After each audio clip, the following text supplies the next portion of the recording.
Medieval Paris in the year 885 was a city of incredible courage. A small island fortress in the middle of the Seine River, defended by only a few hundred soldiers, yet about to face the greatest Viking army ever assembled. This was also a moment that would change history forever. Brave warriors stood against impossible odds, and leaders like Count Odo became legends. Thanks to new advanced AI software, we can now recreate these scenes with amazing accuracy. By studying actual medieval accounts, archaeological evidence, and historical records, we can show what the siege probably looked like. The Viking ships, the fortified bridges, the desperate battles, and the atmosphere of that year-long struggle. This lets us travel back over 1,100 years and experience the siege as the defenders themselves lived it. This is an extraordinary view of the Seine River in late November 885, as the greatest Viking fleet ever seen approaches Paris. Looking up the river from the west, you're seeing a sight that would strike terror into the hearts of the Frankish people. Over 700 Viking longships filling the Seine as far as the eye can see. The ships stretch for more than 2 leagues, so densely packed that the river itself seems to disappear beneath them. Each ship carries warriors from across Scandinavia, their shields lined along the sides, painted in reds, blues, and yellows. The dragon-headed prows rise and fall with the current as thousands of oars propel the fleet forward. The Viking force is estimated at tens of thousands of warriors, the largest army the Northmen had ever assembled.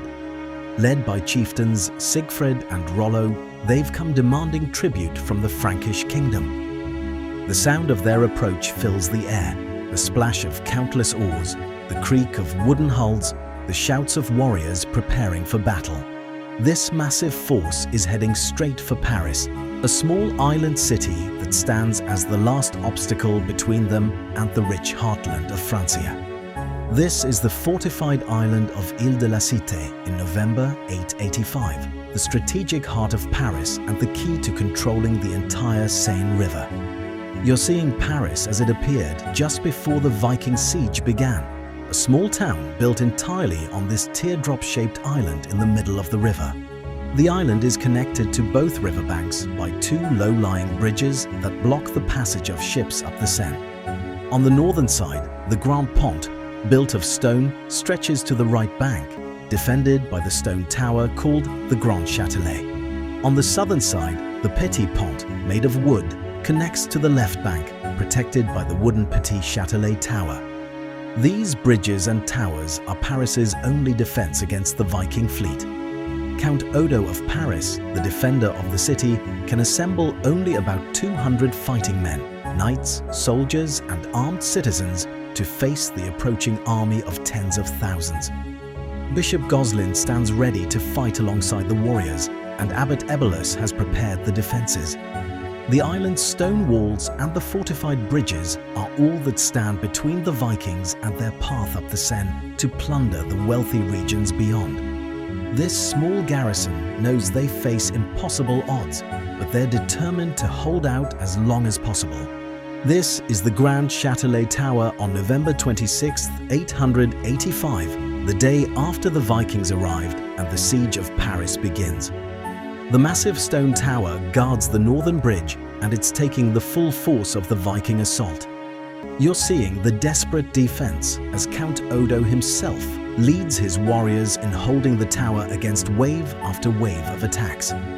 The Vikings have brought catapults, battering rams, and siege engines, hurling massive stones and flaming projectiles at the walls. But the defenders have prepared a deadly weapon of their own, a burning, sticky mixture of hot wax and pitch that they pour down on the attackers below. Vikings trying to scale the walls or break through the gates are met with this terrible rain of fire, their screams filling the air as the burning liquid sticks to their skin and armor. Bishop Goslin fights in the thick of the battle, firing arrows with deadly accuracy and swinging an axe when the enemy gets too close. Young warriors fall on both sides, but the tower holds. Throughout the night, the defenders work frantically, even building another level onto the tower to strengthen their position. The Vikings withdraw to their camp, frustrated but far from defeated. This is the scene on February 6, 886, more than 2 months into the siege, and the Vikings are launching their most cunning attack yet. You're seeing 3 Viking longships ablaze, filled with branches and dry wood, being guided toward the wooden Petit Pont bridge on the southern side of the island. Vikings on the riverbank pull the burning ships with ropes, steering them like weapons of destruction toward their target. The flames leap high into the winter sky, lighting up the Seine and casting dancing shadows on the city walls. The people of Paris watch in horror from the walls, knowing that if the wooden bridge burns, the Vikings will be able to sail past the city and raid the lands beyond. But then something unexpected happens. The burning ships hit a pile of stones in the river shallows and sink before reaching the bridge. The defenders rush to put out the small fires that started and breathe a sigh of relief. However, their victory is short-lived. Heavy winter rains begin to fall, and over the next few days, the swollen river, filled with debris the Vikings had been dumping for weeks, rises higher and higher. On February 6th, the wooden bridge finally gives way, its supports weakened by the attempted fire attack and now swept away by the flooding river.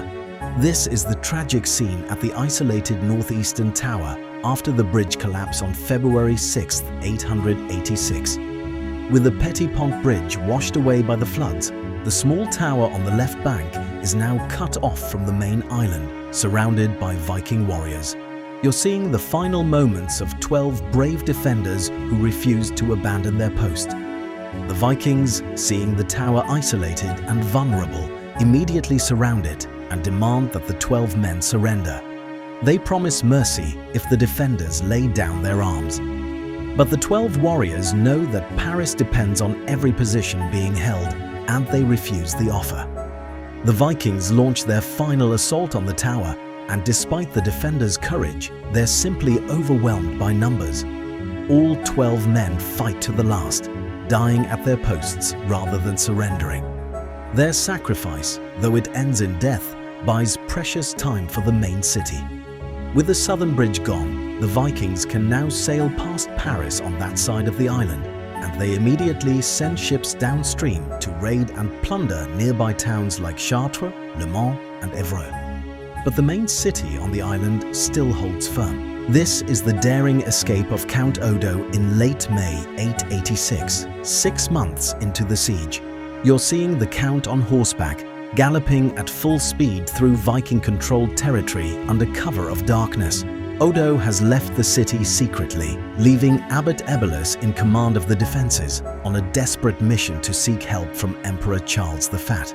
The Vikings have surrounded the island, their camps stretching along both riverbanks, their sentries watching every approach. But Odo and a small group of mounted warriors have found a gap in the Viking lines. They thunder through the night, Viking warriors giving chase but unable to catch the swift horses in the darkness. Odo's mission is critical. The defenders are running low on supplies, disease has begun to spread in the crowded city, and Bishop Goslin has died from illness in May. The people are losing hope. Odo rides through the countryside, past burned villages and devastated farmlands, making his way to plead with Charles for reinforcements. His journey is successful, and in June he returns, this time fighting his way back into the city with fresh troops and supplies, giving the defenders renewed strength to continue their resistance.